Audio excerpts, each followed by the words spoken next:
Welcome to another edition of AUVSI's Weekend Roundup, where we call your attention to some stories that you might have missed. And Brian, I understand you have a theme today? Somewhat of a theme. We're going to go from air to ground, back to air. Okay.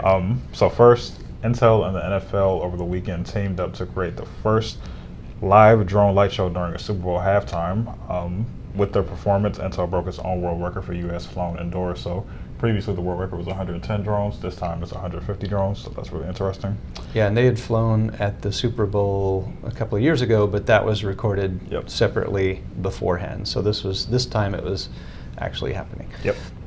Additionally, a self-driving truck startup called Ike has raised $52 million in Series A financing. The company believes that self-driving trucks can address a number of issues that the trucking industry is currently facing.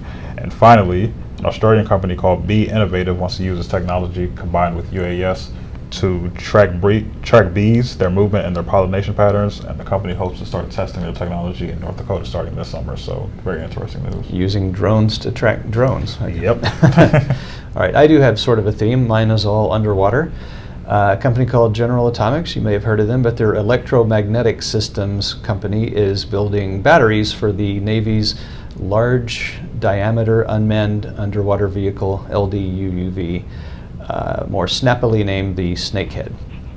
Teledyne Gavia says it's going to introduce the Searaptor, an upcoming autonomous underwater vehicle, in April, so something to look out for.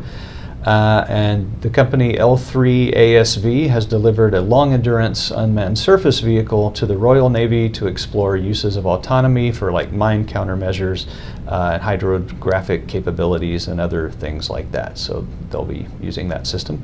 Last but not least, a ship called the Seahunter navigated autonomously from Pearl Harbor to San Diego and back.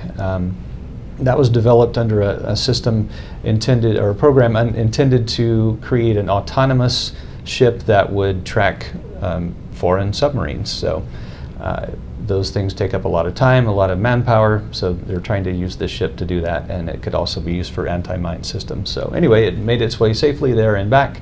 The only time people stepped on board were just to check things out and make sure systems were working normally. So that's what we got for you this week, and we will see you next week.